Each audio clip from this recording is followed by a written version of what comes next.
Hi everyone, welcome to Lisa's Stamp Studio. It's hard to believe there's just a little over a month left of Stampin' Up's largest sale of the year called a Celebration. The products available to you are free with a $50 product purchase before shipping and tax. And for those of you with a larger wish list, there are even items in the $100 category. And I'm going to be using one of those stamp sets today, and it's called Home to Roost. And here is the card we're going to be creating.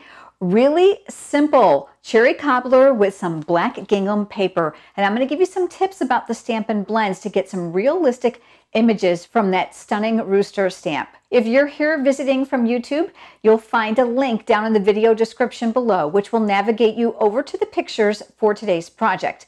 Down below, you'll also find the supply list and the cutting dimensions that I've listed here for you. Let's head over to the stamp table and let's get started on today's project. Here's a good close-up of the card we're going to be creating today. Isn't that rooster sharp? Really simple. We're going to do some Stampin' Blends, but I'm going to give you some tips along the way to get that graduated color that you see here. I've got a piece of thick Whisper White cardstock, and whenever I'm using my Stampin' Blends, I'm always stamping on here because I find that this cardstock is a lot more absorbent and allows the color to lay down a lot more even. This is just a piece of scrap.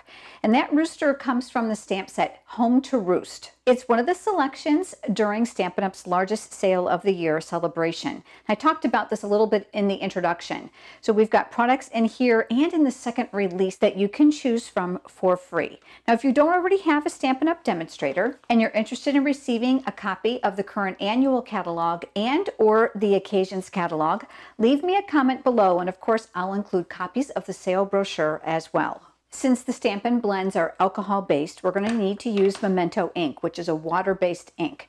And I've gone ahead and I've mounted that rooster here. We can go ahead and ink him up on the ink pad. And then we're going to stamp him right here in the center of our scrap. Make sure you apply lots of good even pressure so that you get a really good impression of that rooster. I'm going to set that aside, and while we're working with ink, I'm going to go ahead and take out the Cherry Cobbler ink pad. One of the amazing things about Stampin' Up's products is the color coordination, so there's no guesswork. This is just a regular piece of Whisper White cardstock, and I've mounted the words from that same stamp set. They say just a note. So I'm going to go ahead and I'm going to ink that up, and I'm going to stamp that here near the right side of that strip. I'm going to set that aside, and I'm going to come back to my image, and we're going to do some coloring. I'm going to be using the Smoky Slate combo of the Stampin' Blends. These alcohol markers are dual-ended. One end has a very fine tip side that's designated here by the thin line on the barrel, and the other side is thick, so this has more of a brush tip. There are two shades of each color when you buy them in the combo. Now keep in mind you can buy these separately as well. So there's a light and a dark shade. That's going to allow you the ability to do some shading. I'm going to start with my light first, and I'm going to work with the thicker end, only because I have a little bit broader area to cover. So I'm going to go ahead and place a little bit of color here inside my image. And I'm not being really careful on where it's going to go.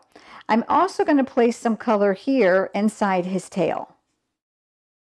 I'm going to switch over now to the darker side, and this time I'm going to use the chisel tip. I want to be able to have a little bit more control over where the color is going to go. So I'm going to add a little bit of dark highlights here along the side and inside those marks where the artist has actually done some sketched lines, just to give us an idea of where the shading is going to be. And you're going to see I'm not being neat about this at all.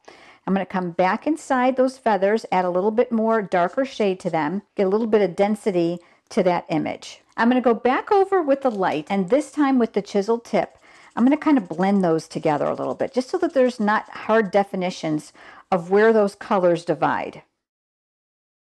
My next step is going to be the dark basic black Stampin' Blends, and this is where we're going to get even more definition. I'm going to come up here along the outside, along those feathers, and I'm just going to add a little bit more color. I'm going to come up underneath here to do a little bit of shading, and up underneath the breast area. Now inside the feathers, I'm going to concentrate mostly on just one side. I'm going to come back to the light once again. The whole point of alcohol markers is that blended effect. You don't want very sharp lines on where one color starts and another ends. So I'm going to take that light color now and I'm going to blend those together. Now because that dark black is really, really dark, I'm not going to actually get rid of it. All I'm actually going to do is provide some tone. I'm going to do the same now with the dark.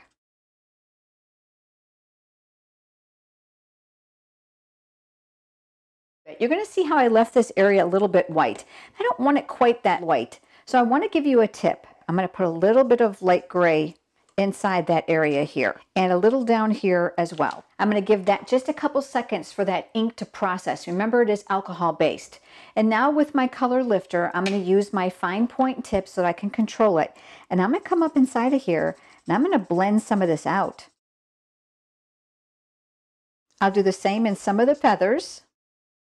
You can see as the alcohol starts to dissipate that we're going to have light and dark areas. The great thing about the Stampin' Blends is that you're able to go back over an area if you don't like it. I'm going to go back to the light and I'm going to add a little bit more color in here because it's a little bit too white for my liking. My next step is going to be the dark cherry cobbler, and again with the fine point tip, I'm going to come in here and I'm going to do the comb on top of his head and the wobbler underneath his beak. Once you're happy with your image, I chose to do some fussy cutting. I'm going to give you a couple tips. Leave a little bit of the white cardstock around your edges. Do not cut right on the direct stamp lines because that will help distort that image, and that's not what we're trying to accomplish.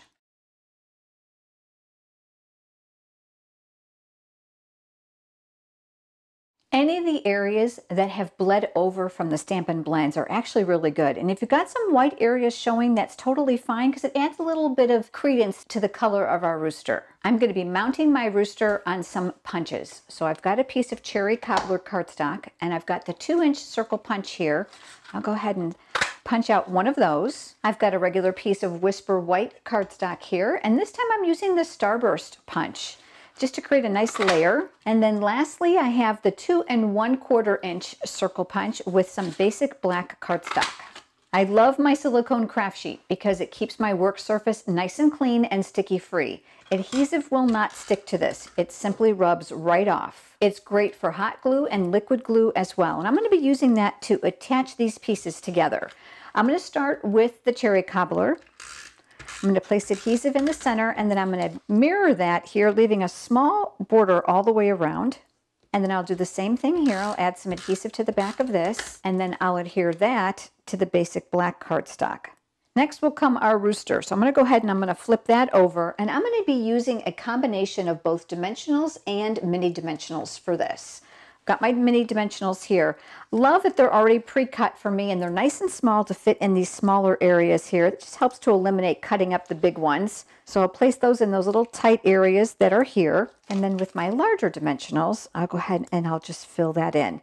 I like to make sure that my image is good and balanced so that when I'm mailing it, that it comes out nice and even on the other side. We'll take off those paper backings and I'll center that right here in the middle of the punches. The base of my card is cherry cobbler. I'm going to go ahead and fold that in half. I'm a big fan of my bone folder for that nice crisp edge. On the base of my card is where I'm going to adhere my Designer Series paper panels. The Designer Series paper is also free. This is from the Botanical Butterflies Designer Series paper. This is a free product with a $50 product order. I'll flip that over, and again, because that's a narrow area, I'm going to use my silicone craft sheet, and I'm going to start in the center. It's probably the best place to start if you're not certain on how far apart these are going to be. Now I'm going to lightly place these here, because if I have to pick them up and move them a little bit right and a little bit left, I can do that without making sure that it's mashed down in the paper. And then I'll do the same thing with these other two panels. I've got one more here, and I'm going to lay that over to the right. I'm looking to align the top and the bottom the best that I can, leaving a margin of color between. And then my last Designer Series paper panel is here, and I'll mirror that on this side. Now I can see them a little bit off here. So I'm going to very carefully lift this, and I'm going to slide this over to the right. Now once I'm happy with it, then you can go ahead and give it a good rub so that they'll stay. Remember the greeting that we stamped? That's going to get mounted on a piece of cherry cobbler cardstock. Remember, you're going to find the cutting dimensions below if you are here from YouTube. I'm going to flip that over, and I'm going to adhere that to this strip. I'm going to leave a very small margin at the top and the bottom of the cherry cobbler. Now I know this is much longer than I'm going to need. I want to create a banner tip on this end. Now certainly you can do that with your scissors, and I'm going to talk you through that, but I'm going to give you another tip on how to create that. If you have your scissors, you're going to make a slit right here in the center of your paper. The depth of the slit will determine the depth of the banner. And then you're going to cut from the outside tip to the inside of the slit on both sides, and that'll give you a perfect banner tip every time. The secret is making the slit first. If you happen to have the tailored tag punch like I do, it does all the work for you. This area right here is going to make the perfect banner tip, and you can see how wide you can make banner tips on other sizes of paper. So I'm going to slide that down inside. I'm looking to center that paper here at the top, and then when I'm happy, I'll give that a punch, and that'll give me my banner tip. Here at the card base, I'm going to gauge where I'm going to put my greeting. If you want your cardstock to go all the way over to the end, then you can go ahead and give it a little bit of a haircut. And if you want to, you can make a pencil mark. You can measure it exactly, but keep in mind, depending on how much room you need here to make the banner tip, that's going to compensate. I'm going to come up on this end, and I'm going to give this a little bit of a trim right along that edge. My cutting dimensions here are going to be perfect if you mount it exactly like I have. I'm going to flip that over, and I'm going to put adhesive on the back side of this banner as well, and that's going to go here near the bottom. I'm looking to align the left side here at either at the edge of the designer paper or on the edge of the card base. And I'm going to go to the edge of the card base on this one just so I can give you another option on how it looks. This is that image that we had done, and we've put it up on our circles, and we're going to use dimensionals once again. I'm going to turn that over, and I'll grab my dimensionals. And then I'll mount that here to the left side of my greeting. Quite simple, but very striking with a simple color palette. You're going to notice that this banner goes all the way to the flush fold of my card, whereas my first one actually goes to the edge of the designer series paper. Again, the cutting dimensions I have for you here are going to go all the way to the edge, so you can compensate that a little bit by 1/4 of an inch depending on which style you like better. If you have enjoyed today's video, please give it a thumbs up. That makes YouTube and I both really happy, and I would love for you to subscribe to my channel if you haven't already done so. Make sure you click that small bell icon that's next to the subscribe button. That will ensure that you will receive notifications of when I upload new videos as well as when I'm live here on YouTube. Thanks so much for joining me, everyone. I look forward to seeing you next time. Have a great day.